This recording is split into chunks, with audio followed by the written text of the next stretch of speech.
Kuha muna tayo ulit ng ng counting natin mga gulay-gulay dito. Sa ating tanim ito, meron tayong dahon ng sibuyas, may maliit na ampalaya, alugbati, dahon ng bulak ng kalabasa, tapos may kangkong, tsaka ilang talong.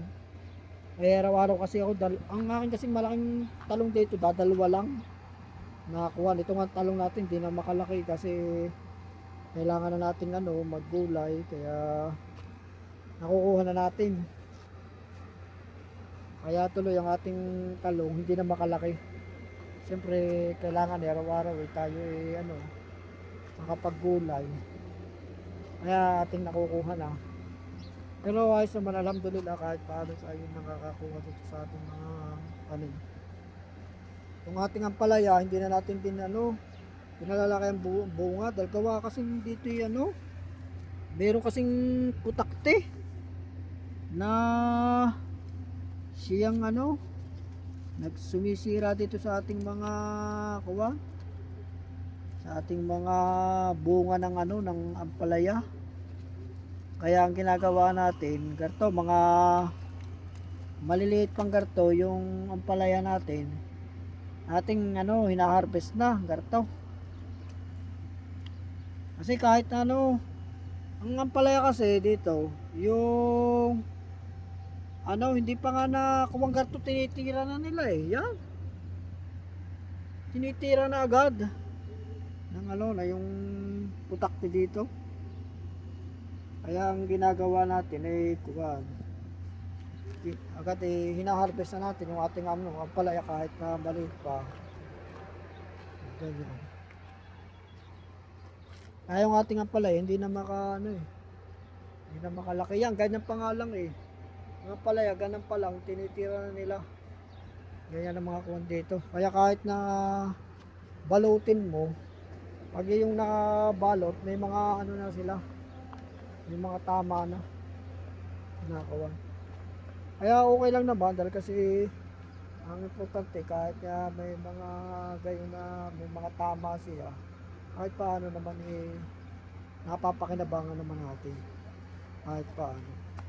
Kaya yun yung ating pakwan, nasuloy na yan. Yung iba mga pakwan dito, hindi pa.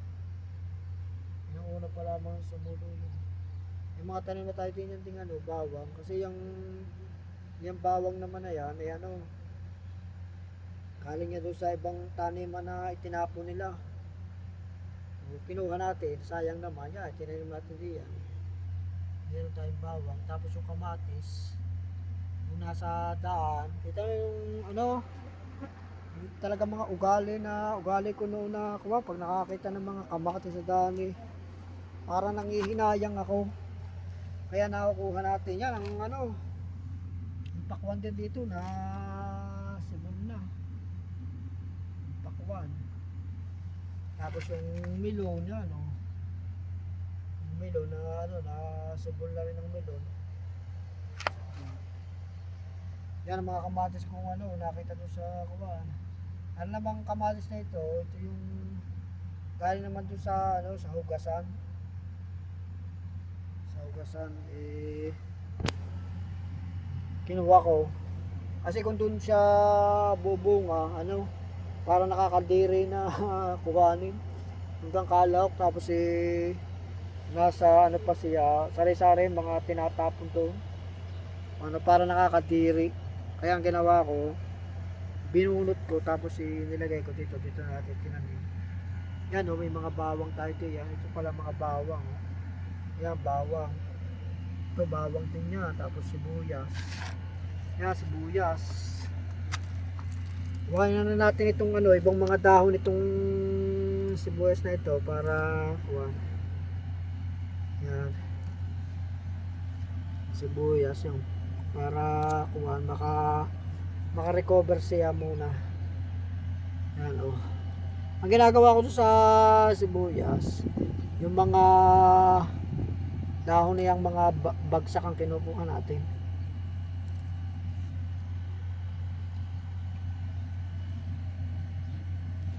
Yan, ganito. Yan. Yan, nakita mo marami-rami natin ang ating nakukuha. Yan. Ganyan. Kaya yung mga ano, yung mga sibol sa inyong parang bulok na, tapos na sibol, yun ay ano, kuhanin ninyo, huwag nyo itapon sa basurahan, inyong itanim. At ayun ano, nasuloy, ay napapakinabangan ng ano, ang dahon. Masarap din ang ano dati hindi ako nangangain itong dahon nito. Ay nung natuklasan ko, yan, ang sarap pala ng ano, ng lasa. Dati pabaya ko lang yung mga kuha na yan. Yung ampalaya pala rito, yan, sibula na, ampalaya. Ngayon, sinamahan natin ng ano, ng sitaw. Yan, para may kasama siya. Yung ating talong dito, buhay na rin. Yung ating talong. Kano, matamnan din dito ng ano, ng talong siya na maalala kasi may talong na dito. Pag ano dito, matamnan din ng ano, ng talong dito. Ito rin yung may ano, may talong dito. Yung may talong na rin doon. So,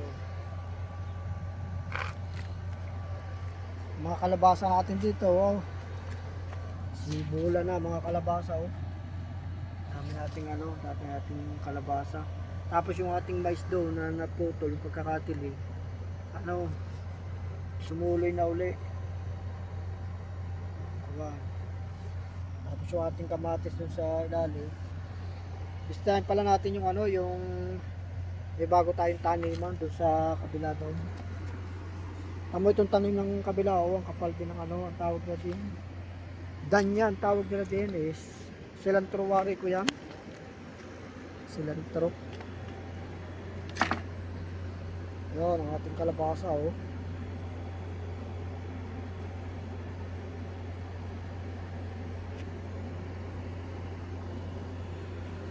Ito may taniman tayong ano, bago. Taniman.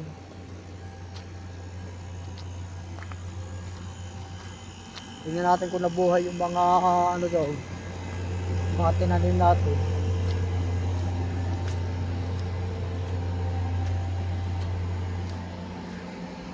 Yan ang ating ano, bagong taniman dito. Ito, ating bagong taniman. Tamo ang ano, kaibang pagkabuhangin lang para madali siya matuyo. Ngayon yung kapag buhangin may kahalong compost, ayun pareho lang na dinilig ko. Kuwan siya hanggang ngayon basa pa. Yan ang kagandahan ng ano, ng compost. Kumpara sa buhangin lang, oh. Madaling matuyo ang ano, ang ibabaw, oh. Pero ang ilalim niya na yan, basa pa yung ilalim. Kasi tingnan mo yung kuwan, buhay naman. Mamaya titiligin ulit natin. Maya. Yung mga tanim din ng mga sibuyas diyan, ano. Yan, sibuyas ito pinaykay ng ano eh. Pinaykay ng pusa. Pusa kasi umano nagkinaykay eh. Kaya itanim ulit natin. Hindi naman natin masisi yung pusa eh. Kaya talaga yung pusa. Naliman natin ng kaunti. Ano yung mga pusa eh, kung saan available eh, di yan nalantak eh. Yan. Yan lang natin gawin. Tanim lang uli kung naano ng pusa, eh di hayaan natin, pagpasensya natin ng pusa. Yan o. Itong mga kamatis dito, yan. Yan natin kamatis. Mamaya, dilagyan natin uli. Kamatis dyan. Basa naman yung ano, yung ilalim. Ayo, tamo basa. Pero yun ang ano, kaibahan nga ng ano, ng compost, oh. Ito mo yung compost at ano. Nakita kasi natin dito yan na may bilo. Ayan.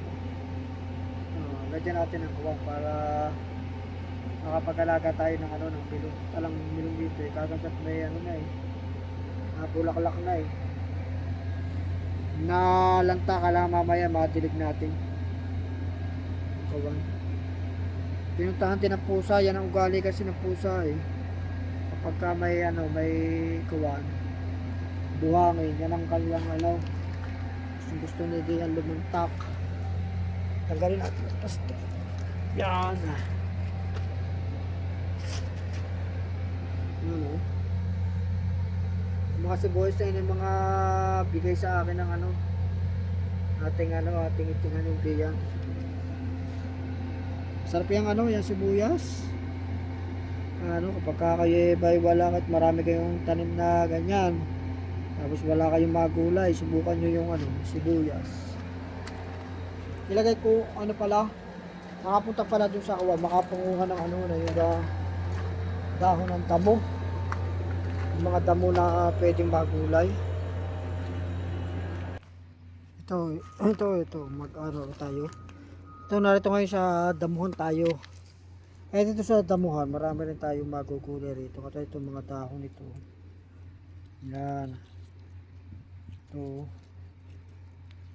Nagugulay yan kaya kahit sa ano, sa damuhan kapag gusto natin maggulay, makakuha rin tayo dito sa damuhan. Ito mga garto. Malalaman nyo naman yan nagugulay kapag ano, yung mga malalambot. Ito pagka mahihipunin nyo itong mga kawang ito, malalambot siya. Kaya ito, pwede yung gulayin. Itong mga garto. Yan. Yan. Ito naman kasing garto, pagka hindi nyo yung ginulay, ano na yan, yan sa patanda na ito. Kasi wala na kasi din silang ano, hindi na sila masyadong lalaki ito. Kasi wala masyado ng tubig yung masipsipila din sa ilalim. Kasi hindi naman na umuulan. Kaya lang ito na medyo nakaka-survive. Kasi nasa ilalim ito ng ano, ng puno. Yan. Kaya ito medyo nakaka-survive, medyo malamig-lamig. Pero kung ito'y bilad na sa ano, sa arawan, hindi nyo na ito magugulay kasi yung iba mga naroon sa ano, sa labas doon, mga magugulang na. Mga magugulang. Kaya ito lang ang ano, pwede. Oh, ang dami oh. Kaya kahit araw-araw ka dito mga ano, manguha. Ano ay pwede habang ano pa. Kasi pagka ito'y nakatagal-tagal pa, siguro mga 1 buwan, ano na ito. Mga magugulang na yung dahon na yan. Magugulang na. Kaya hindi nyo na ito ano, hindi na pwedeng magulay siya. Hindi, kung ito sa atin sa Pilipinas kasi ano eh, mabiyaya kasi ang ano, Pilipinas, maraming biyaya. Sa atin nga, kung sa atin nga ano, hindi uso yung mga korupsyon. Ang Pilipinas eh, ano, napakayaman na. Kasi sa atin kasi napakaganda. Ultima din sa gubat-gubat. Napakarami din ang mga gulay sa gubat-gubat. Alam nyo yung ano, minsan kasi sa atin, hindi natin iniisip lagi yung mga libre. Katulad ng mga garto, mga ito. Libre mo, hindi ka nabibili. Pero kasi tayo malimit, ang inaano natin yung ano, laging gusto natin yung sa bayan. Kaya mangyari pagka sa bayan, siyempre kailangan niya ng pera. Pero dito lang ano, walang gutom. Kaya nga minsan nagtataka ako, bakit yung minsan ng mga minsan ini-interview dun sa ano, sa TV. Sa TV nang kakuha nila na sobrang hirap ng buhay na daw makain na kakuha. Paano kasi kaya walang makain? Ang unang-una kasi, yung nakasanayan kasi natin at saka nakilala natin na ang ating mga pagkain, yung katulad halimbawa yung mga kanin, tapos isda, manok, tapos mga gulay na mga nasa palengke lang, yung karaniwang nabibili sa palengke na ano. iniisip natin yun lang ang mga pagkain katulad ng mga repolyo, pitsay, mga talong, mga kamatis, na ganyan, okra. Pero hindi natin alam na maraming mga pwede natin kainin. Katulad yung kasi yung mga ini-interview kasi sila kasi mga nasa bundukin. Pero minsan magtataka ka bakit yung ini-interview meron daw 3 araw daw hindi daw kumakain. Ito kasi dahil gawa sa kakulangan sa kaalaman. Kasi halimbawa katulad ikaw naroon ka sa kanyang bundok, punta ka lang sa mga sa gayang mga damuhan. Ang kailangan kasi yung dapat naituro din sa mga magulang tsaka sa paaralan yung mga bagay na pwedeng kainin sa halimbawa dapat ang yung mga elementary dapat tinuturo yan sa elementary itong mga klaseng ganito katulad ng mga ganito dapat tinuturo yan sa elementary na pang survive baga. Halimbawa parang wala kang makain na sa kawakato kasi ang problema nga yung ayon sa interview ni Cara David 3 araw na hindi kumakain pero mo nagtitis lang yun sa sa gutom pero magkano kahirap na yun yung mga bata ay lang magkakapatid yun tapos yung iba malnourished dahil wala kang makain pero kung ayun pala sa mga ay tinuturo yung ganito katulad mga ganito tinuturo sa paaralan kapag kayo walang makain dahil walang pera, walang pambili. Halimbawa, ang katulad yun, ang ama pala, ang kinikita lang sa isang araw ay 60 pesos. 60 pesos lang, gaano kaliit na yun, ay sa panahon ka ngayon, yung 60 pesos mo, saan ka makakarating yun, ay ang bigas, ay kung mamamasahe pa yun, magkano lang ang pamasahe sa kawan, kasino lamang yun. Kaya minsan dumarating kanyo na kuha, nabala mo yung isang ama pa ay may bisyo. Kasi minsan, pagka may bisyo, mas nauuna pa kasi minsan yung barkada sa Kasi, minsan kasi ang barkada, minsan mahirap din mahirap din pahindihan. Yan yung problema sa kaya sa barkada. Ito, mga garto, sa ating kalat lang itong mga garto na mga kuwan. Ang tawag dito kasi, ulas iman, yung mga ganyan. Tamo dito sa damuhan dito kaya ito tamo mga daw nakakarami na tayo pumapa tayo yan kuha tayo ng ng gaya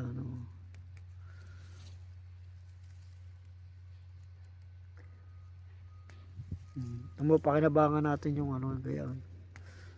Yan kasi mga biyaya ng kalikasan, biyaya ng Diyos. Ng Allah Subhanahu wa Ta'ala. Alhamdulillah.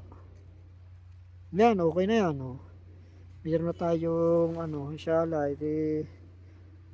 pag bukas uli.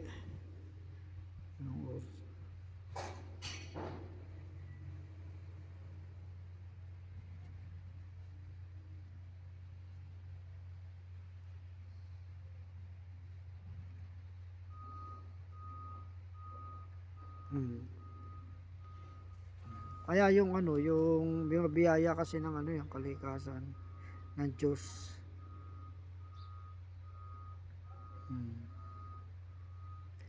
Kaya kailangan hanggang malaman. Dahil kasi kung alam yon hindi sana sila magugutom kahit paano yan siyempre walang makain, may tubig naman tsaka merong kaunting asin pwede na pagtyaga ng importante yung kang tiyan kahit paano magkaroon ng laman at tulad na yung saging kasi sila mga nasa bundok naman yung pala mga saging yung mga pinakamuro nasa loob parang ubod kung tawagin yung pala nagugulay pala yun yung mga ganyan nakakuha kahit nga itong mga garto mga damo yan kita yung mga garto pwede nilang kaso nga lang ang problema hindi nga alam yun ang problema kaya nga sabing lamang ang may kaalaman ay dapat sana yung sa elementary Yung dapat mga itinuturo sa mga bata. Para kung sakaling dumating ang kahirapan, di bali yung mga may kaya na ano, ay merong silang kakayahan bumili, kaya hindi sila magugutom. Ay paano yung mga walang kakayahan? Nakatulad ng ganyan na ang kinikita lang pala yung 60 pesos ay kung may bisyo pa. Kaya umaabot ngayon ng 3 araw na hindi nakakain ngayon yung mga anak. Nagtitis lang sila ng gutom. Tapos, lang ang gawain lang nila, tingnan mo ang gawain lang nila, manghingi ng papaya doon sa kailang kapitbahay. Palibasa nga yung mga anak. Importante talaga sa yung maturuan silang magtanim at kumilala ng mga bagay na pwedeng kainin sa parang. Katulad nga ng mga garto. Kita mo, kung alam nila yung mga garto na pwede palang kainin, hindi na sana sila manghihingi pa ng papaya. Kung sa kapitbahay, na lagi na lang sila manghihingi. Mayroon naman yung lagi ng hingi ng hingi. Kasi ang panghingi kasi, ayan sa una, yan parang okay lang. Pero kapag laging hingi ng hingi, yun yung pagka nagtagal, parang nakakasura na yun. Yung halimbawa, yung hinihingan mo lalo na kung papaya gusto nilang, kaya nagtanim sila papaya, gusto nilang makapangain ng hinog. Kung halimbawa, hihingi ng hihingi, paano yun makakapagpahinog pa yung kuwan? Tapos, ang isa pa, yung halimbawa, yung katulad na yun, ang nakita ko dun sa tabi, may mga space na pwede silang magtanim doon. Kahit yung mga talbos ng kamote. Dahil kasi kung halimbawa may talbos ng kamote, iyan. Kahit paano may paglamantian din yun. Yung kamote. Kasi ang kamote, masarap din yan na kuha. Kahit nga yung halimbawa yung papainitin mo lang. Yung iba nga yung talbos ng kamote, magpapakulo lang tubig, tapos sasawsaw lang nila dun sa pinakulong tubig. Tapos pagka lagyan lang nila na yung mga asin. Tapos ang iba naman may suka, niya binubuhusan nila ng suka, kuwan. Tapos yun ulam na. O kaya naman kung kahit yun na lang kamote, yung minsan sasawsaw lang nga, yung iba nakita ko nga sinasawsaw nila dun sa suka, tapos kinakain na ganyan. Ngayon yung iba binuhusan lang ng mainit na tubig. Kuwan. Kaya ngayon, kung halimbawa yung sa mga kuwan nagtatanim kaya, lahat sila nasa, di ba kung sana sila nasa bayan? Sila nasa bayan. Pero yung nasa bayan kuwan yung napanood ko na kuwan, sila sa Maynila, squatter lang sila. Biro mo sila naman para biro mo sila nakakapagtinda pa, nakakapagpaaral pa nga yung squatter lang sila. Doon ang gawa naman nila. Siyempre hindi naman bundok yun. Siyempre okay lang kasi walang mga ganito doon. Wala silang mapapagtaniman. Ang gawa naman nila, yung mga tapon-tapon doon ng mga na yung mga halimbawa mga sa Jollibee, yung mga restaurant. Tapos mga tapo kinukulikta nila yon. Tapos kinukuha nila yung mga kuwan, yung mga may mga buto-buto pa ng manok. Tapos ngayon, hinuhugasan nila yun, Pagkatapos, pag nahugasan, yung iba, binibenta nila per kilo. Ang iba naman, siya na yung naghuhugas. Pagkatapos, niya, nilalagyan nila ng yung mix na kuha, para pag na-prito mo masarap. Yun. Pag naisawsaw nila daw sa powder na yun, tapos piniprito, naibenta pa nila. Tapos nakakapagpalpas yan ng hanggang may pinapalpas yan. Ayos din Kaya yung kahit saan man na lugar, kapag yung isip lang ng paraan, at saka gagawa talaga ng paraan. Kasi minsan kahit nasa sa isip at hindi naman nagagawa, ay talagang wala rin mangyayari. Kita mo yung kahit siya nasa Maynila, wala naman siya, siyempre wala namang papagtamnan. Ganyan naman kanya naisip, buhay din kumakain din yung kanyang mga anak. Tapos nag-aaral pa kanyang mga anak. Ngayon, kung tayo nalila sa diyan sa mga bundok na ganyan, katulad na yung Na-interview nga ni Cara David na 3 araw. Ang problema nga lang doon, yung gang hindi nila alam. Pero kung alam nila, yung iba marunong sila magtanim. Kasi makikita mo naman sa bundok, marami mga espasyo. Yun naman kahit na nabawa, hindi mo lupa, ay yung pwede mo naman tamnan yun. O kaya kung hindi ka naman nakakuha, nagtatanim, yung mga kilala mo lang itong mga ganito. Na magaya mga damo. Kasi yun yung bayaw ko, dati, kahit yung mga baging-baging na nakapulupot sa mga tubo, nakita ko nagugulay pala yung mga ganyan. Ang isa kasi yung mga pagkilala sa mga kuwan, yun yung ihipuin. Matahipuin yung garto. Tapos malambot. Tapos yung ibig sabihin na kuwan. Nagugulay. Ayun naman tinuturo din ng iyong utak. Yung utak natin para kang ngayon ito mo, pagka hinipon yung garto, para kang nagsasabi ang utak mo na kasarap kainin. Yun. Tapos ayun naman pagkalason, nag-aano rin yung utak mo na, naku, parang nakakatakot kainin. Yung gayon, parang nakikita mo yung mga itsura pati, yung mga itsura. Para mga ahas, tayo nyo may mga ahas na, mayroong ahas na, hindi naman, may kamandag, kaunti lang. Tapos yung mga kamandag na ahas, makikita mo yung itsura, parang nakakatakot. Yung gayon, tingnan mo yung mga itsura ng mga mangangagat. Katulad ng mga viper. Tingnan mo yung itsura ng viper. Yung nakakatakot yan. Tingnan mo yung itsura ng cobra. Ito pa nakakatakot. Yung makikita mo, ganun din sa halaman. At saka sa mga damo. Yung makikita mo yung mga pagkain at saka hindi pagkain. Makikita mo sa mga itsura ng kuwang. Tapos kung nakikita mo sa itsura, nagaya, tingnan mo itong mga dahong ito. Tapos pasin mo yung mga dahon na yan. Ayan doon muna makakuha na sila pwedeng kainin. Tingnan mo yung itsura nito. Tingnan mo itong itsura nito. Iba. Pero pag hindi po mo dahon niya, malambot. Ibig sabihin, pwede itong kainin. Tingnan mo ito itong dahon na ito, itong pakwanan. Sa itsura pa lang, Sa itsura pa lang, masasabi mo na hindi siya pwedeng kainin. Tingnan mo, pag hinipo mo pa yung dahon niya, iba kaysa dun sa pakwan talaga. Ito pakwanan na yan. Pero yun gamot. Gamot yan sa diabetes. Kasi ang bunga niya, mapait. At saka pag hinipo mo yung kanyang kawan, hindi mo siya pwedeng panggulay talaga. Napakagaspang ng Kaya yun, maalaman ninyo na yung pagkain at saka hindi sa Kaya lalo na yung gayo na pamilya ay naroon sa bundok, kailangan lamang nila ay matutunan kung alibaga mga pwedeng nating gulayin. Na kung sakaling halimbawa tayo nagugutom, ay walang pagkain sa kawan, ay pwede nating lutuin yan.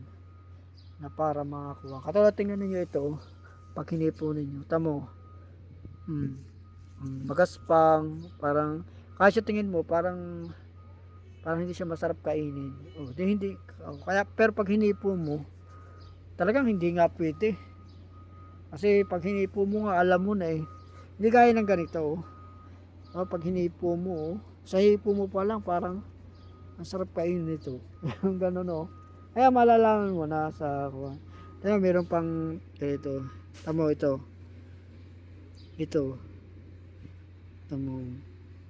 Ito, pag hinipo mo yung kanyang dahon, parang may ibang lasa nito. Pero kung baga pwede rin yung pagtsagaan. Dahil kasi pag hinipo mo, parang may lambot lang siyang kaunti. Siguro yung ibig sabihin, yung mga mura niya, pwede. Yung mga mura nito, ito tingnan mo, malambot yung mura. Yung pinakatalbos. Yan, kahit di ko kilala yan ay pwedeng kainin yung yung pinakatalbos niya. Sa ganyan mo makakuha, malaman. Sa kapag yung nahipo na ganyan. Kaya yung yung mga dito kahit sa gubat, basta marunong ka lang alam. Kasi meron niya ako napanood na kuwan. Yung sila parang tribo nila doon. Sila hindi bumibili ng ng mga mga pagkain dyan sa ano, yung kahit sa palengke, hindi sila nabili. Alam mo kailan mga pagkain dyan lang sa gubat, tribo yun. Yung mga kinakain nila, yung mga kahit yung mga baging-baging dyan sa ano, sa gubat, alam nila na yun yun ang pagkain doon.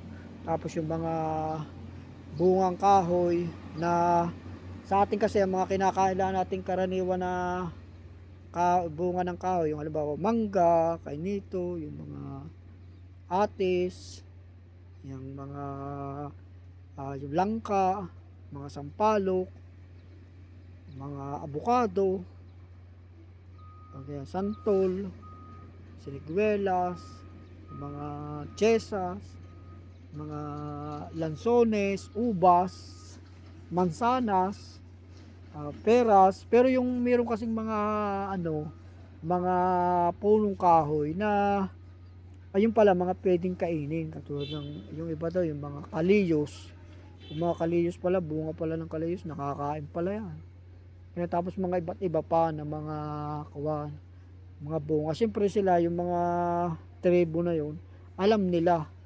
Ayan naman din sila. Tapos halimbawa yung mga kagusto nilang kumain ng karne, o dyan lang sila kumukuha sa ano, sa gubat. Makakuha sila ng mga labuyo riyan, dati mga usa, mga ibon, nakakuha iba't iba pa ng mga pwedeng makain dyan sa ano, sa gubat na ano, ay doon lang sila lahat, hindi sila pumupunta. Yun ang kanilang ano, ang sabi nila yung ay interview ni ano, ni Cara David. Ang kanila daw palengke ay gubat at ang kanilang hospital ay gubat pa rin. Pagka sila nagkakasakit, doon lang sila kumukuha ng ano, ng ano, ng gamot sa gubat. Tapos ang ginagawa lang nila, alam mo, gusto siyempre kumakain sila ng ano, gusto rin nila ng kanin. Ayun lang ang tinatanim nila yung palay.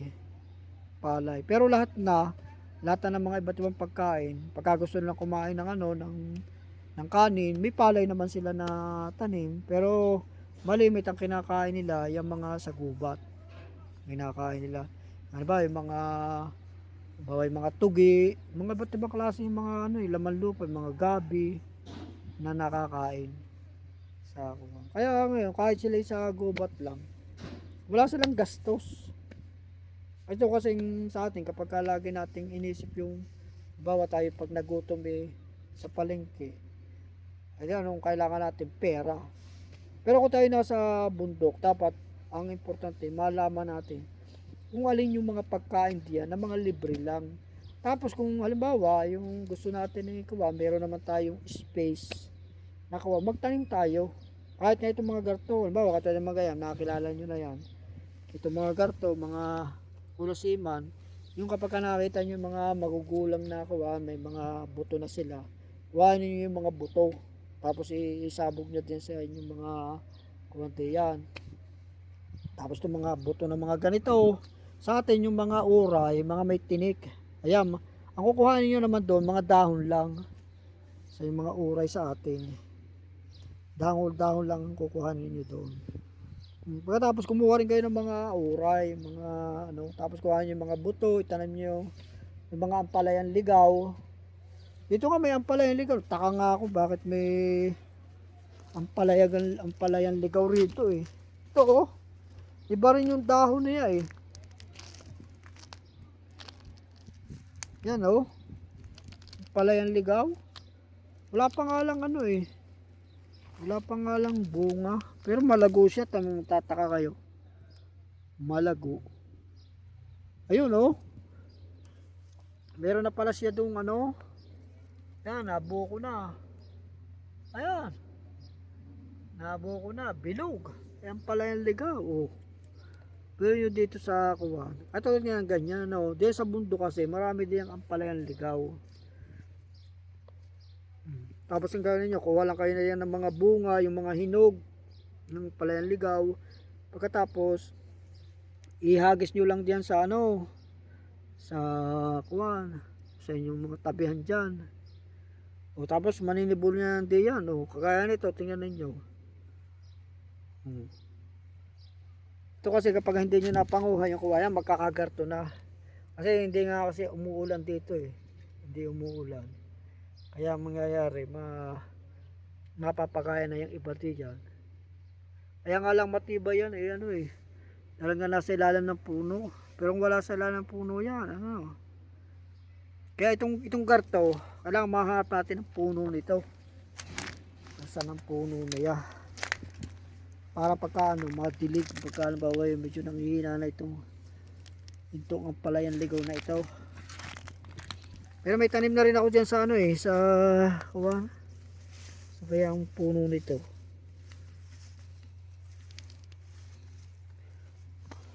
Ayaw, may bunga na pala rito, ano lang, luoy.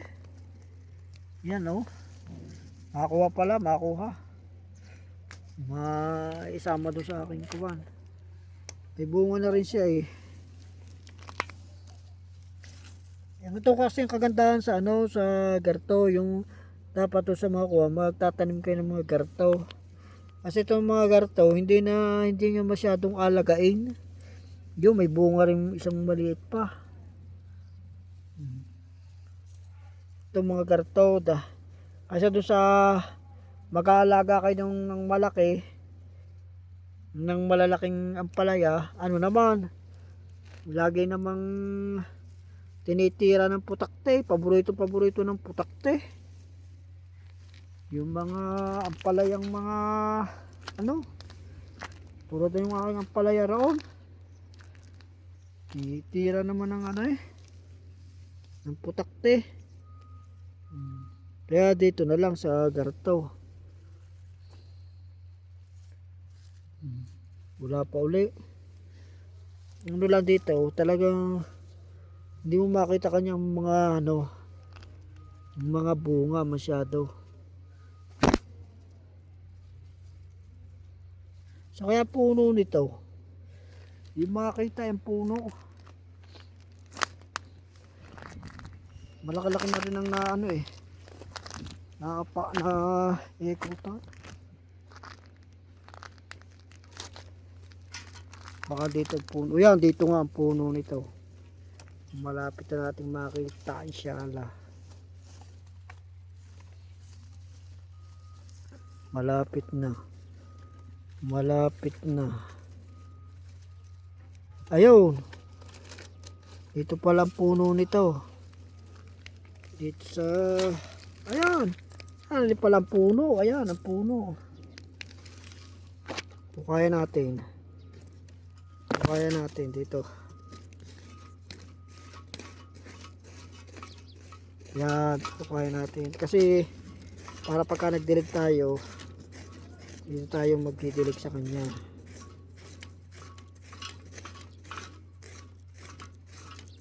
Ay, tuyo na nga ang ano.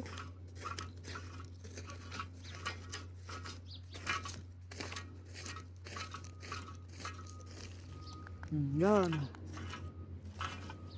Ano kaya na natin para pagka ano, nagdilig tayo. Ito natin ang mga dahon. Ay, may mga dahon dito. Dahon. Mga tayo ng mga dahon. Diyan natin ang dahon yung kanyang ano. Ito may mga dahon dito. Para pag nagdilig tayo, awan.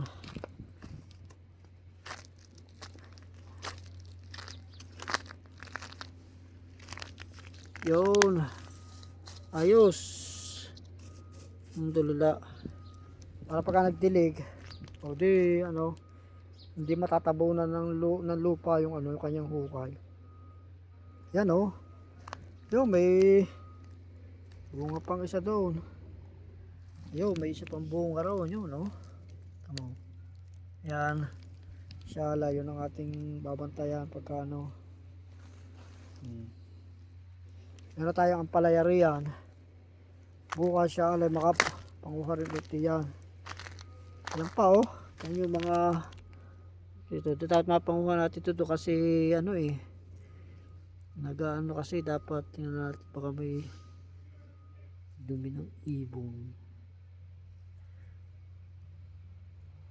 Wala naman dumi ng ibon. Ang ano lang, titinan ito baka may dumi ng ibon. Yan, ganyan. Tira nyo lang siya ng kuwang para sakali na ano, para magkaroon siya ng buto. Ayos. Yan o. Wala pala tayong plastic. Kaya ano, kahit yung sa mga gobat, ano, meron tayong makukuha na ano na gulay diyan. Basta ang importante lang makilala natin ang mga damo-damo. Mga kagaya itong kartong mga damo. Yan. Nagugulay din yan. Yung mga damo na ganyan. Yung makilala natin sila. Tapos pwede natin ano, pwede natin tikman. Tayo nyo ha, tikman natin ito. Tikman natin.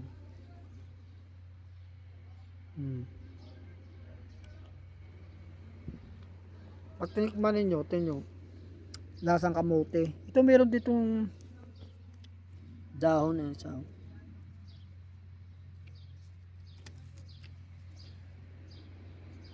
tikman natin din ang dahon ito. Bismillah.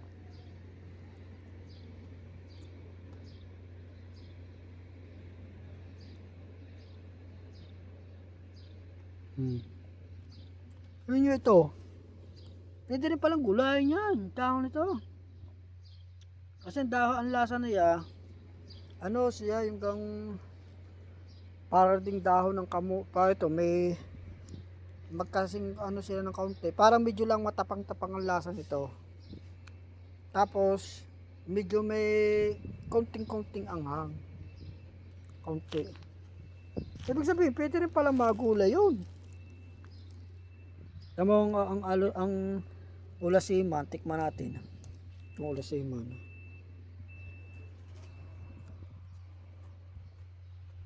Ito naman ulasiman, lasa. Ano siya yung may lasa siyang kamote. Na tapos may asim siya. Kaya lagyan natin ito sa sa bulsa. Wala kasi akong plastic. Dumami tuloy ang ating gulay ngayon. Lagay ko lang dito sa bulsa. Ayan.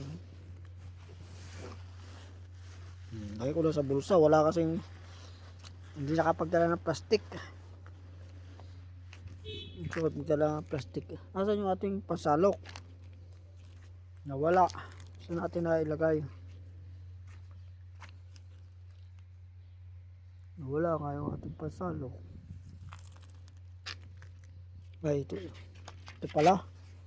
Harap ko na pala, hindi pa nakita. Kasi doon ko hinahanap sa baba raw, no? Yan, kung wala tayo ng kasi meron pa naman tayo itong kaunti.